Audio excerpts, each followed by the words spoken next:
Բարձես մայիսի 20-ի կարևոր նորությունները ներկայացնում հորիզոն լրատվականը։ Հայաստանի քննչական կոմիտեից հայտնում են, որ ոստիկանությունից ստացված հաղորդման համաձայն խորհրդարանական ընտրություններում ուժեղ Հայաստան դաշինքի առաջին համարով առաջադրված падգամավորի տեխնացու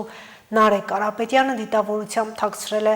օտարերկրյա քաղաքացիություն ունենալու կամ ունեցած լինելու մասին տեղեկությունը։ Կոմիտեի հաղորդմամբ նա ներքին գործերի նախարարության միգրացիա եւ քաղաքացիության ծառայություն է ներկայացրել այլ պետության քաղաքացի չլինելու մասին բովանդակությամբ կեղծ դիմում, այդ կերպ թաքցնելով պաշտոնատար անձի կարգավիճակը ձեռք բերելուն խոչընդոտող օտարերկրյա քաղաքացիություն ունենալու մասին տեղեկությունը։ Հաղորդման հիման վրա նախաձեռնվել է քրեական վարույթ պաշտոնատար անձի կարգավիճակ ձեռք բերելուն կամ պահպանելուն խոչընդոտող տեղեկությունները թաքցնելու հոդվածով։ Քննչական կոմիտեի տարածած հաղորդագրությունից հետո ուժեղ Հայաստան դաշինքի ընտրացուցակը գլխավորող Նարեկ Կարապետյանը հերքել է, թե այլ երկրի քաղաքացիություն ունի։ Ըստ նրա այդ կեղծ տեղեկատվությունը տարածվել է հերթական անգամ մարդկանց շեղելու համար։ Նա նաև հայտարարել է, որ բոլոր կեղծ լուրերը տարածողների դեմ դատական հայցադիմումներ են ներկայացվելու։ Իր հերթին կուսակցության խոսնակը տեղեկացրել է, որ փաստաբանական թիմն արդեն հայցադիմումներ է պատրաստում։ Վարչապետ Նիկոլ Փաշինյանն այսօր Լոռիում քարոզարշավի ժամանակ անդրադառնալով Բարգավաճ Հայաստան կուսակցության առաջնորդ Գագիկ Ծառուկյանին հայտարարել է, որ շատ շուտով Ծառուկյանի բիզնես ողնաշարը Արարատի ցեմենտի գործարանը լինելու է պետական եւ պատկանելու է Հայաստանի Հանրապետությանը։ Արձագանքելով Փաշինյանի այս հայտարարությանը Ծառուկյանն էլ ասել է, որ մինչ այս արդեն տեղեկացված եղել է նման քննարկումների մասին եւ իր դիրքորոշումը հայտնել է համապատասխան շրջանակներին։ Նա ընդգծել է, որ գործարանը ձեռք է բերվել օրինական ճանապարհով եւ երկար տարիներ գործում է սահմանված կարգով։ Մայիսի 29-ին Աստանայում կայանալիք ԵԱՏՄ գագաթնաժողովի ընթացքում քննարկվելու է այդ կազմակերպությունում Հայաստանի կարգավիճակի հարցը։ Հիշեցնենք այս մասին հայտարարել Ռուսաստանի փոխվարչապետ Ալեքսեյ Օվերչուկը։ Ինչ է նշանակում Օվերչուկի այս հայտարարությունը, ինչու է այն արվում հենց հիմա, երբ Հայաստանում նախընտրական շրջան է եւ արդյոք Աստանայում Հայաստանի մասով որևէ որոշում ընդունելու իրավական հիմքեր կան։ Այս հարցերին է պատասխանել քաղաքագետ Դավիթ Ստեփանյանը։ Նախ անդրադառնանք Աստանայում կայանալիք ԵԱՏՄ գագաթնաժողովին, ինչ է ենթադրում այս կազմակերպության կանոնադրությունը, արդյոք անդամ որևէ երկրի հարցը կարող է քննարկվել եւ որոշում ընդունվել առանց վերջինիս համաձայնության, որոշում օրինակ կազմակերպությունից հեռացնելու մասին։ Չկա գործիքակազմ։ Մենք պետք է հիշենք, որ ըստ ԵԱՏՄ կանոնադրության միակ հնարավորությունը երկրին դուրս թողել այդ ինտեգրացիոն կառույցից դա երկրի դիմումն է։ Երկիրը այդպիսի դիմումով, որքանով ես հասկանում եմ, հանդես գալ չի պատրաստվում, տվյալ դեպքում Հայաստանը, հետևաբար մեխանիզմ չկա։ Այդ դեպքում ինչի մասին է Օվերչուկի ակնարկը։ Ռուսաստանի փոխվարչապետը նշում է, թե իրենք չեն ցանկանում, որ Հայաստանը լքի ԵԱՏՄ-ն, բայց տեսնում են այն խնդիրները, որոնք ծագում են Եվրամիությանը միանալու կամ այդ դաշինքի հետ հարաբերությունները սերտացնելու դեպքում։ Եթե ընտրությունը կատարվում է հօգուտ ԵՄ-ի, ինչու մենք պետք է աջակցենք այդ ընտրությանը մեր բյուջեի հաշվին։ Եթե Հայաստանը միանում է Ռուսաստանի հանդեպ ոչ բարեկամաբար տրամադրված պետություններին, ինչու մենք պետք է պաշտպանենք դա։ Հայաստանը կարող է այդպիսի ցանկություն արտահայտել, բայց խոսքը գործողությունների մասին է, չէ՞, մենք փողոցում չենք գտնվում կամ ինչ-որ տաղայական զրույցի մեջ չենք, չէ՞, սա տնտեսական լուրջ կառույց է, մենք էլ անդամակցում ենք եւ այդտեղ ամեն ինչ գրված է։ Կա կանոնադրություն, կա Հայաստանի ծրագիր, Հայաստանի զարգացման տնտեսական ծրագիր, որտեղ այս պահին ոչ մի տես բան չկա։ Շատ կարևոր մի հանգամանք կա այստեղ, եթե մեր երկրում լիներ ոչ թե նախընտրական, այլ այսպես ասենք հանգիստ շրջան, արդյոք Ռուսաստանը նույն պահվածքը կունենար եւ նույն չափ կստիպեր շտապել Հայաստանին։ Լավ կլիներ, որ Հայաստանը արագորեն կողմնորոշվեր, քանի որ դա ազնիվ մոտեցում կլինի թե ԵԱՏՄ-ում Հայաստանի դաշնակիցների, թե հենց իր Հայաստանի հանդեպ։ Դա փորձ է ճնշում գործադրել ոչ այնքան Հայաստանի իշխանությունների, որքան Հայաստանի ընտրողների վրա։ Այնպես Հայաստանի ընտրողները մտածում, որ մեզ վաղը կարող են ԵԱՏՄ-ից դուրս թողնել, մենք կարող ենք մեր ծաղիկը, չգիտեմ, լոլիկը, ջերմուկը չվաճառել, լարսը կփակեն, օդը կփակեն։ Խոսքը սրա մասին է։ Դե ընտրողն էլ պարտավոր չի այդ բոլոր տնտեսական նրբությունները եւ երանգները գիտակցել եւ հասկանալ, որ այս պահին մեր կախվածությունը տնտեսական Ռուսաստանից եւ Ռուսաստանի կախվածությունը Հայաստանից փոխադարձ է։ Իհարկե մասշտաբները տարբեր են, հաշվի առնելով երկրների մասշտաբների տարբերությունը, բայց փոխադարձ է այդ կախվածությունը։ Եվ ես վստահեցնում եմ մեր ընտրողներին, որ Ռուսաստանը այդպիսի որոշում չի կայացնի, որպեսզի Հայաստանին ԵԱՏՄ-ից դուրս թողնի, որտեղ դա Ռուսաստանի շահերից չի բխում։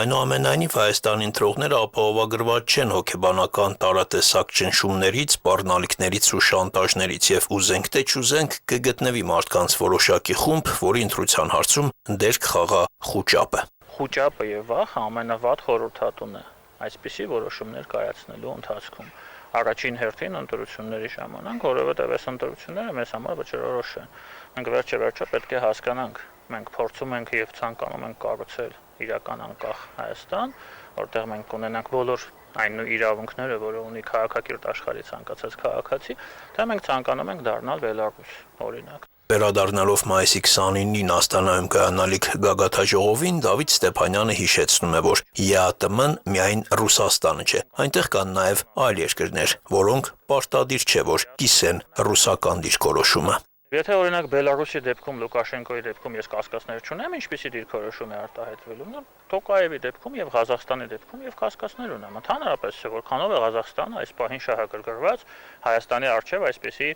կեղծ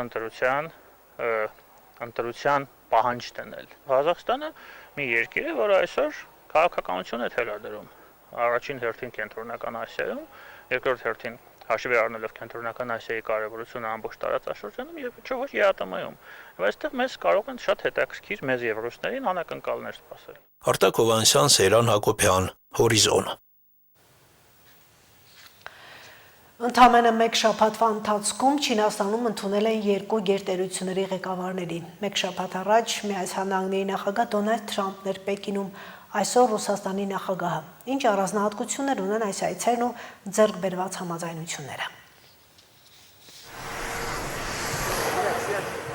Պուտինի օդանավը Պեկինում վայրէջք կատարեց երեկոյան։ Մինչ մեկնել է Ռուսաստանի նախագահը հայտնել էր, որ երկու երկրների հարաբերությունները աննախադեպ բարձր մակարդակ են։ Այսօր արդեն Ռուսաստանի նախագահ Վլադիմիր Պուտինը եւ Չինաստանի նախագահ Սի Ցզինփինը հանդիպել են պաշտոնական արարողության շրջանակում։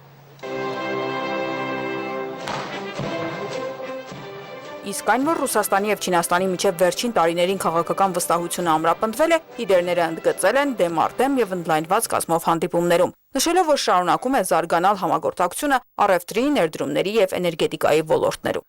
Վերջին տարիներին բարդ եւ անկայուն միջազգային պայմաններում Չինաստանը եւ Ռուսաստանը զարգացրել են ռազմավարական համակարգային համապարփակ գործընկերություն նոր դարաշրջանում։ Ռուսաստանի նախագահ Պուտինը եւ ես միաձայն հաստատեցինք մեր երկու երկրների միջև բարիդրացիության, բարեկամության եւ համագործակցության մասին պայմանագրի երկարաձգումը։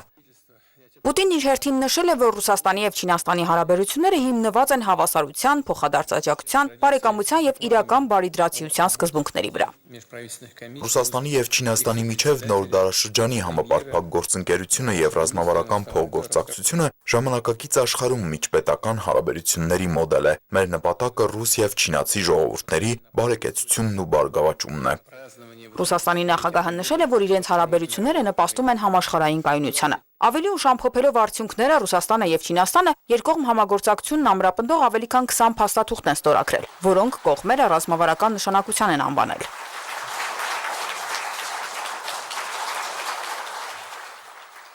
30 տարվա ընթացքում երկու երկրների հարաբերությունները հետևելով ժամանակի պահանջներին նոր մակարդակի են բարձրանում եւ այժմ գտնվում են նոր գործընկերների եւ ռազմավարական հարաբերությունների պատմական գագաթնակետին։ Դրանք իրավամբ համարվում են խոշոր տերությունների նոր տեսակի հարաբերությունների օրինակ։ Չինաստանի եւ Ռուսաստանի նախագահները բազմաթիվ հարցեր են քննարկել, այդ թվում Ուկրաինայի, Իրանի, էներգետիկայի եւ պաշտպանության ոլորտում համագործակցության խնդիրները։ Ռուսաստանն ու Չինաստանն ակտիվորեն համագործակցում են էներգետիկայի ոլորտում։ Մեր երկիրը նավթի, բնական գազի, այդ թվում հեղուկ գազի, ածուխի խոշորագույն արտահանողներից է Չինաստան։ Մենք իհարկե պատրաստ ենք հուսալիորեն ապահովել այս բոլոր տեսակի վառելիքի անխափան մատակարարումներ արագ աճող չինական շուկա։ Երկու երկրները կբարելավեն համագործակցության մեխանիզմները եւ կամրապնդեն համագործակցությունը երկու երկրների զինված ուժերի միջև։ Այդ մասին էլ գրված է նրանց համատեղ հայտարարության մեջ։ Երկու կողմերն ընդգծել են ինքնուրույն արտաքին քաղաքականություն վարելու կարևորությունը։ Երկու կողմերը պետք է խթանեն համագործակցությունը էներգետիկայի եւ տեխնոլոգիաների, ներառյալ արհեստական բանականության ոլորտում եւ միասին աշխատեն գլոբալ կառավարումը բարելավելու համար։ Միակողմանիությունն ու հեգեմոնիզմը խորապես վնասակար են եւ աշխարհը կանգնած է ջունգլիների օրենքին վերադառնալու վտանգի առաջ։ Սի Ցինփինի խոսքով իրենք պաշտպանելու են ՄԱԿ-ի հեղինակությունը։ Երկկողմ հանդիպման այս մասը ամփոփելիս Ռուսաստանի նախագահը հրավիրել է Չինաստանի նախագահին այցելել Ռուսաստան։ Օրեր առաջ էլ Միացյալ Նահանգների նախագահն էր Չինաստանի նախագահին Միացյալ Նահանգներ հրավիրել։ Պեկինում տեղի ունեցած հանդիպումն էլ պատմական ու հաջող էին համարել։ Ավելին, նույնիսկ շրջել Վարդերի այգում, միմյանց դիմել մեծ առաջնորդ ու բարեկամ բառերով։ Եվ հենց այդ ժամանակ էլ հայտնի էր դարձել, որ Չինաստանը կարող է դիմել Միացյալ Նահանգներին Boeing ինքնաթիռներ ձեռք բերելու հարցով։ Թրամփի Պեկին կատարած այցից օրեր հետո Չինաստանը պաշտոնապես է հայտարարել 200 Boeing ինքնաթիռ գնելու մտադրության մասին։ Այդ մասին հայտնել է Չինաստանի առևտրի նախարարությունը, նաև տեղեկացնելով, որ երկիրը կհամագործակցի Միացյալ Նահանգների հետ մաքսատուրքերը նվազեցնելու նպատակով։ Վերլուծաբանների խոսքով այս հայտարարությամբ փաստացի վերջ է դրվում Չինաստանին Boeing ինքնաթիռների գրեթե 10 տարվա վաճառքի գործնական սառեցմանը։ Նախարարությունը հայտնել է, որ Միացյալ Նահանգներն ու Չինաստանը բանակցություններ են վարում նոյեմբերին ավարտվող առևտրային զինադադարի ժամկետը երկարաձգելու շուրջ։ Երկու երկրները կքննարկեն նաև շուրջ 30 միլիարդ դոլարի ապրանքների մաքսատուրքերը փոխադարձ նվազեցնելու հարցը։ Կրիստինա Լագուլյան, Հորիզոն։ Չնայած Ֆրանսիայի հետ ունեցած տարաձայնություններին Միացյալ Նահանգների նախագահ Թրամփը կմասնակցի հունիսին Ֆրանսիայում կայանալիք մեծ յոթնյակի հանդիպմանը, քննարկելու արհեստական բանականության, առևտրի եւ հանցավորության դեմ պայքարին առնչվող հարցեր։ Այս մասին է հայտնել Axios-ը հղում անելով Սպիտակ տան ներկայացուցչին։ Պորտալի զրուցակցի խոսքով հանդիպման ժամանակ համաձայնագիր չի ստորագրվի, բայց այդ հանդիպումը կծառայի փոխհամաձայնությունների ձեռքբերմանը։ Աղբյուրը հայտնել է, որ Թրամփն առաջին հերթին ցանկանում է խոսել բիզնեսի մասին։ Մասնավորապես նա մտադիր է քննարկել աջակցությունը Միացյալ Նահանգներում մշակված արհեստական բանականության միջոցների ներդրման գործին, օգտակար հանածոների մատակարարման կարևորագույն շղթաների վրա Չինաստանի ազդեցության նվազեցման շուրջ համաձայնագիրը, թմրանյութերի մասանենգության ու անօրինական միգրացիայի դեմ պայքարը, ինչպես նաև ամերիկյան արտահանումը խթանումը։ Հանդիպումը տեղի կունենա հունիսի 15-ից 17-ը Ֆրանսիայի հարավ-արևելքում գտնվող Էվիան-Լեբեն քաղաքում։ Աֆրիկյան տարածաշրջանում մեծանում է էբոլա վիրուսի տարածման վտանգը։ Այս մասին արձանագրում է Առողջապահության համաշխարհային կազմակերպությունը։ Վիրուսի հետևանքով մահերի թիվն հասել է 139-ին։ Տարածաշրջանում հայտնաբերվել է հիվանդանոցության շուրջ 600 ենթադրյալ դեպք, բայց կազմակերպության գլխավոր տնօրեն Թեդրոս Ադահոուն Գեբրեսուսը նշել է, որ համաշխարհային մակարդակով էբոլայի տարածման հավանականությունը ցածր է։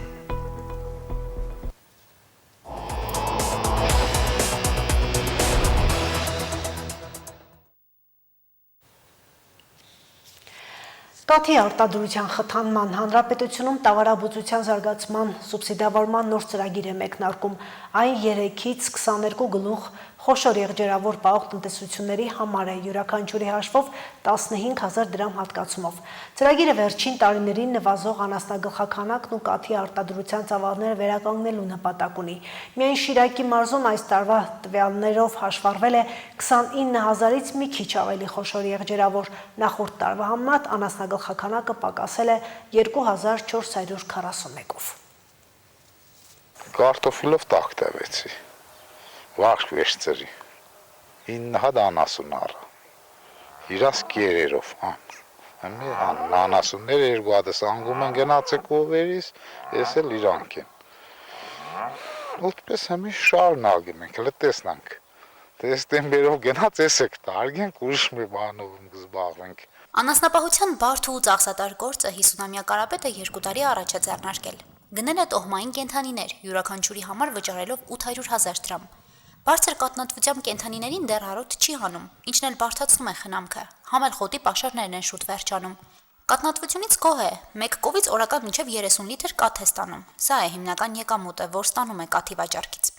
Լավ կերավ, լավ կգցի, չկերավ, չի գցի։ 1 կիլոմ գարին 140 դրամ է։ Թեպը, համի ես ամեն ամիս մի տոնը մարտում եմ։ 3 եմ բերել արդիգե։ Օրական մի անասունը չուդե, այսպես մսышկի վրա ամենակիչը 2000-2200 դրամի կերուդում է։ Որ անձի տալում է օրական մի անասունը 20-ից 22 լիտր կաթ։ Եթե էդի չկերցնեմ է թեպե կանաչ էսենի, ուրեմն չկա։ Անասնապահների հաշվարկով մեկ տեղական կովկասյան գորշ ցեղատեսակի կենդանի պահելու համար տարեկան անհրաժեշտ է մոտ 100, իսկ տոհմայինի դեպքում 200 հակ խոտ, իսկ խոտի մեկ հակի գինը հասնում է մինչև 1500 դրամի։ Ամբողջ հանրապետությունում տավարաբուծությամբ զբաղվում է շուրջ 170,000 գյուղացիական եւ գյուղացիական կոլեկտիվ տնտեսություն։ Մարզերում անասնագլխաքանակի նվազման պատճառը մեկը կամ երկուսը չէ։ Սկսած ծախսերից ու անհամաչափ եկամուտի ստացումից, արոտավայրերի պակասից մինչև հիվանդությունների տարածում։ Ազատան ու Հարևան Բենյամին գյուղերում մատների վրա են հաշվում տնտեսությունները, որոնք շարունակում են զբաղվել տավարաբուծությամբ։ Կատնել թանուր արոտ չկա, պակաս է, քիչ է էլի, 4-5 կովից օրվա դրությամբ 20 լիտր կաթ չի տա։ Այն ժամանակ գյուղի երևի 60-ից 70% կպահեին, հիմա այդ 20%-ն է չեն պահել։ Ինչի չենք պահեն, որտեվ խողաբաշխման ժամանակ անասնադաշտերը 20%-ը բաշխին ժողովրդին, տվեցին ժողովրդին։ Իրանք ռեզերվային հողերը դոնք հողեր կար, թողային որ անասնախ որ մարդը տանի գյուղացին անասուն պահե։ Ում ցելի գրած մտցնես, անտի այսպես սարի վրա պետք է արձան էդե։ Կաթի արտադրության ամսական ծավալները հանրապետությունում խիստ անհամաչափ են, պայմանավորված սեզոնայնությամբ։ Ապրիլ-օգոստոս ամիսներին կաթի արտադրությունը 3-ից 4 անգամ գերազանցում է հոկտեմբեր-փետրվար ամիսների ցուցանիշները։ Արդյունքում առաջարկը գրեթե կրկնակի գերազանցում է պահանջարկը, մինչդեռ աշնան եւ ձմռան ամիսներին ստեղծվում է հակառակ պատկերը։ Դրանով պայմանավորված կաթ մթերողները մայիսից մինչև հոկտեմբեր նվազեցնում են մթերման գինը։ 1 լիտրը հաշվում են 120-ից 130 դրամով։ Պետության հաստատած նոր ծրագիրը սպասում են, որ կմեղմի այս խնդիրը։ Ապրիլ-օգոստոս ամիսներին արտադրված կաթի ամբողջ ծավալի համար տնտեսություններին կտրամադրվի փոխհատուցում յուրաքանչյուր լիտրի դիմաց 20 դրամի չափով։ Ամբողջ հանրապետությունում նախատեսվում է ծրագրով շուրջ 90,000 գլուխ կենտրոնների կողերի դեպքում կաթի սուբսիդավորում իրականացնել, Շիրակի մարզում շուրջ 14,000, որի փոխհատուցման գումարը 208 միլիոն դրամից ավել։ Աջակցության համար նվազագույն 3 գլուխ խոշոր եղջերավորի շեմը սահմանվել է այն տրամաբանությամբ, որ 1-ից 2 կով պահող տնտեսությունները հիմնականում կաթը չեն հանձնում արտադրական ընկերություններին, այլ օգտագործում են սեփական կարիքների համար։ Նոր ծրագիրն ակնկալում են, որ կխթանի տնտեսությունում կաթնատու անասնագլխաքանակի ավելացումը։ Շիրակի մարզի հատկապես ցածրադիր գոտիներում անասնագլխաքանակի նվազումն ավելին է, նախալեռնային եւ լեռնային բնակավայրերում իրավիճակը համեմատաբար կայուն է։ Արոտավայրերի հետ կապված խնդիրներ չկա, ունեն տարածքներ, որտեղ կարող է տեսնել խնդիրներ, բայց հիմնականում արոտավայրերի հետ կապված այսպիսի խնդիրներ այդպեսին չկան, արոտների բարելավում որոշակի տարածքներում նաև արոտների բարելավում իրականացնում պետական ծանոթ միջոցներով։ Սուբսիդավորման ծրագրով հանրապետությունում կաթի արտադրությամբ զբաղվող 20,000-ից ավելի տնտեսություններ կստանան գումարային աջակցություն, որով կլուծվի կաթի մթերման գնի սեզոնային տատանումները եւ գնագոյացման խնդիրները։ Այս ծրագրի համար պետությունը հատկացնում է 1 միլիարդ 350 միլիոն դրամ։ Հասմիկ Թումասյան, Արարատ Ծատուրյան, Հորիզոն։ Այժմ լեհոսի եւս սպառված է, թարմացված նորություններից ծանոթացեք մեր հաջորդ թողարկմանը։